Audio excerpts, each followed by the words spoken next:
Hello, this is Idodmg and welcome back to the channel. In this Path of Exile 2 video, I want to share a couple tips and tricks with you here that I just wish I would have known a little bit sooner. Maybe I'm just a giant noob and maybe these are super obvious, but I don't know, maybe they'll help someone out there. Let's not waste any time. Let's go ahead and jump right into PoE 2. The very first thing I want to point out here is with your skills. Now, if you saw my tips and tricks video, we talked about your skill points and how you have weapon set skill points so that you can decide which passives benefit, according to what weapon you have on, right? Because you can wear two different weapons. You have your set 1 and set 2. Like currently in my weapon set 1, I have a two-handed weapon, and then over in my set 2, I have a one-hander and a shield. And you can see when I switch over here, that part of the passive tree actually does light up, indicating I'm getting those kind of buffs there, which is pretty cool. But the point I want to make here is you can actually tell the game what weapon to use with which skill you're using. Now, some skills, you have to have a shield on, right? For example, like your shield charge, you have to have a shield, so you can't get it to use your two-handed weapon. But I want to point out here, some of these you're going to want to use the two-handed because then you can, potentially get more damage out of it. So it's actually pretty simple, but I realized this because I was, I'd shield charge and then I'd start doing my DPS stuff, but I was attacking with my one-hander, so I wasn't getting the full damage bonus there that I could have been. So what you want to do here, we'll just start with Earthquake, for example. We want to have that use only our weapon set 1. You can see, if you're on keyboard, you hit G to go to your skills. You click on the little button here, and it'll bring up kind of your detailed information. You can check the different effects that the ability does and stuff, but it's down here, right here on the very, very bottom. Right here, you can make it so you always attack without moving. I don't have that on here, but you can do what weapon set you use. And by default, it's going to have both of them check marked. So like I said, like if you do shield charge, then you use Earthquake, you're going to be using your shield version of this. So if you uncheck it here, I'm telling the game, only use this with my weapon set number 1. And you can do that for all of the abilities that, have a requirement for one-handed or two-handed. But pretty cool. I wish I would have known that a lot sooner. Now, the other little piece of advice I have for you here, and again, super short video for you today, and this one's pretty embarrassing, and I didn't even know if I really wanted to include it in a video, but we're doing it, so let's go. Rag on me in the comments if you want to. So while you're going through the game and progressing, you're going to be completing quests, and you're going to get these green things that say quest item. Now, I didn't read the whole thing. I just saw quest item. I need to save that to turn into the NPC, and so I've been running around with these for like way long. You literally can click on these things to consume them and actually get a buff. So don't be like me and be missing out on a buff and wasting inventory space. You can literally click on it and you now have a permanent increase to your max life, a permanent increase to cold resistance. Now, the last thing I wanted to point out here, and this is the maximum spirit, and this whole thing was, we were talking about it on Discord, and I was like, dude, I don't have any spirit, right? Because if you want to use your spirit ability, which are like passive buffs or whatever, and I actually didn't have mine on because I was like, I don't have any spirit, I can't use it anyway. But once we consume that, we'll finally be able to use this gem that we're talking about here. The one I'm doing is, I'm kind of doing like a fire build, so it's Herald of Ash is the one I'm using. But I've seen it, and I've seen it in global chat too, people asking, how do you get spirit? I don't have spirit to use my abilities, stuff like that. It does unlock, at least for me, I think it unlocked a little bit later into Act 1, and maybe even it was Act 2, that you actually unlocked the spirit here, and then access to these buffs. But you're going to pop that in, and I'm not even using Sunder. Let's take that out, pop Herald of Ash in there.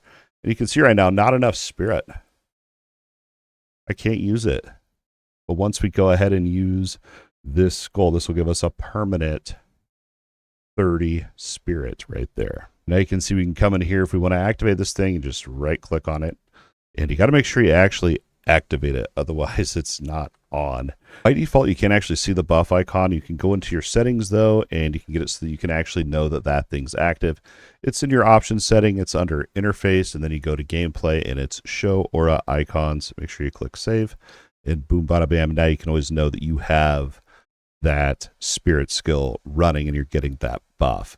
One other thing I want to point out here, and we're going to be referencing Max Roll, which I'm sure you heard of it if you're an action RPG fan, but here it is. max roll. This is permanent stats that you can get from the campaign, and I'll have this linked in the description. We're not going to go super in depth. You can check it out if you want to, but it tells you where you can get these permanent buffs, just so you can make sure you're not missing every little bit of power that you can get, or pretty much all of the 3-axe, and then the 3-axe on Cruel as well. This will be down in the comments for you to check out this, so you can make sure you're not missing out on anything to help you get through this game.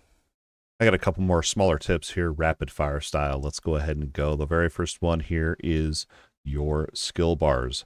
I was playing on my handheld and I was like, dude, I have so many skill buttons and keybinds, and I didn't know that on computer. I just thought, well, it's just a thing between computer and handheld. It's not. You can actually hold down control and you can actually unlock or see your other 5 abilities, but you got to hold control and then the actual button with it. But there you go. That's how you get 5 more skill slots in there. Again, some of these I feel like most people probably know. They're just things that I didn't notice right out of the gate. Next up here, and these last 3 actually are courtesy of Nunari on the DMGCREW Discord. He helped us out here and showed us some of these things. Next one here is going to be with party scaling. If you are trying to get carried, or you're trying to carry a buddy through a lower level fight and you're struggling, that's because the game by default actually scales down your power to that boss and that party leader. Now, this, as I said, is on by default level downscaling. This is in your options under game. And if you want to be able to just blast one of those easy bosses or have your buddy, whatever, you can disable it, and then it will not scale you down at all. You'll be your full power. And this is great. I think like 3 times I tried the Act 1 boss at like level 30 something, and it was still really hard because it was scaling me down. I didn't even know about this. But keep in mind, and you can read it right here, if it is enabled, you will be downscaled, but your party will get full experience. If it's disabled, again, you'll be super powerful, or you won't be downscaled at all, but there will be an experience penalty. So just keep that in mind. This is a great thing to know if you're trying to blast through those bosses, help someone out, or get help, whatever. And this setting actually is on the party leader's end as well. So make sure you remind your buddy about that if you're trying to help them get through a boss fight or something like that. Last but not least, and this one's a little bit more minor here, but I know for me personally, I'm always trying to figure out my defenses, my armor, resistances, health, everything like that. But one form of defense here is on your boots, and this is getting that movement speed. I know it doesn't provide you with defense as you would think, but being able to get out of harm's way is drastically helpful. You can see here in this fight, this is actually a replay of tonight's stream with the Act 3 boss. I was just getting destroyed by the Great Sword attack. And then again, Nunari pointed out, dude, do you have movement speed on your boots? And I didn't. And as soon as I put them on, I went back and tried again, and I was actually able to avoid these a lot easier. We're not just going to leave it at that, though. We're actually going to go ahead and tell you how to get that movement speed. There's a couple different ways. If you have a white item, so if you have a white pair of boots, you can come in here and you can use an orb of transmutation, and you can actually use 2 on there to try to get movement speed. Movement speed is a prefix, so if you hold down Alt on your keyboard, you can see how many prefix and suffixes you have on there. I believe it's 3 of each is the max you can get. So once you have a white item and you've used 2 of those, hopefully you got movement speed, and if so, then you can upgrade it from magic to rare with a regal orb, and then you can continue to do exalted to add on new modifiers. And when you're at max modifiers, you can use chaos to try to get rid of one that you want for a better one. Hopefully in the future we'll have a crafting video once I feel like I myself have a better grasp on crafting. I'm still very much learning PoE2, and I'm absolutely having a blast. I just want to say thank you one more time to Nunari and Wootlink for these tips. I honestly was mind blown when I discovered, especially the extra buttons on the hotbar. I just released a tips and tricks video. If you haven't checked it out, make sure you do check it out after this video. I'm learning new stuff by the day. So if I had a time machine, I would just compile it all, and all the future knowledge I have, compile it all onto one video. But I don't have access to a time machine. So I want to just keep sharing the information and the things that I'm learning with you, and hopefully it'll help you improve your PoE2 experience. And that's going to wrap it up for this Path of Exile 2. I wish I would have known sooner video. If you found this video useful and or entertaining, don't forget to like and subscribe to the channel if you think I've earned it. Please consider becoming a YouTube channel member today. Unlock some pretty fun perks such as behind the scenes, early access to videos when I unlock a whole big batch, as well as bloopers that I find while editing videos. And it also helps out the family a lot. Don't forget, your view alone means the absolute world. As always, thanks for watching, and we'll see you in the next video.